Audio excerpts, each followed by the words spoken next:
In 2025, we got the return of the 28 Days Later series with 28 Years Later. And while it was a solid return to form and was an experience to witness in theaters and IMAX, it left a lot on the table, did not do anything to really stand out on its own. Like I said, it's not a bad film, like some people say it's like the worst film of last year, but it did more to set up the two sequels instead of standing out on its own. And after only 8 months, we got its sequel that was shot back to back. 28 years later, The Bone Temple. And the question everyone had was simple. Was Bone Temple going to be good with a new director and the same writer? The new director being Nia DaCosta and the same writer being Alex Garland. The answer is yes. Bone Temple is an improvement from the previous film and builds upon the new trilogy's universe by expanding it the way it should have been done in the first film. Nia DaCosta brings a new eye to the film while keeping the spirit and vibe of the original films in its stitches thanks to Alex Garland. The thriller and horror elements shine, and the film feels a little bit darker. It carried a lot more dread than the first film, in my opinion. It brought its whole, new level of, wow, shit is really going down. This adds to the effectiveness of the Bone Temple's overall tone. And another aspect of the film that really works would be the performances. The performances in the Bone Temple were really good. The two people that stood out the most would be Ralph Fiennes and Jack O'Connell. Jack O'Connell as Sir Jimmy Crystal, who is styled after the infamous Jimmy Savile in the UK, captures the viewer's attention and delivers a very chilling performance.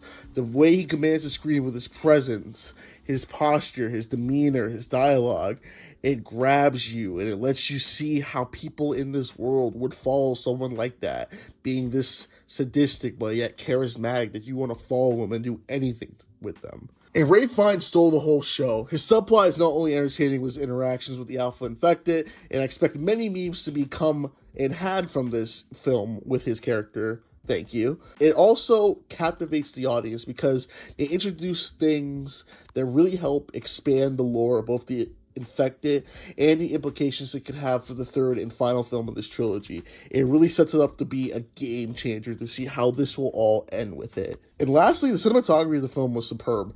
Sean Bobbitt does an amazing job with the shots, and some of the landscape shots were also stunning. I love the cinematography in Judas and the Black Messiah, and he brought that same distinct style to the Bone Temple. If there's one thing I felt that was a letdown with the Bone Temple, would be its runtime. And this is kind of a negative, but could be in a positive light. I wish we got a little bit more. There were a few subplots that weren't really built upon, and some stuff they didn't really touch upon.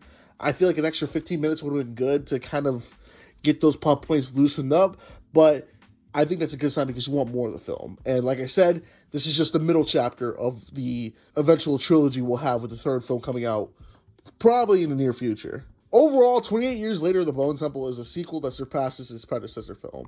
It takes itself in a different direction that helps expand the universe and draw in new viewers. The third film is shaping up to be a good one for sure. I'm going to give 28 Years Later, The Bone Temple, a final grade of an A. So let me know down in the comments below, did you see The Bone Temple? What did you think of it? And what is your favorite 28 Years, 28 Days Later film?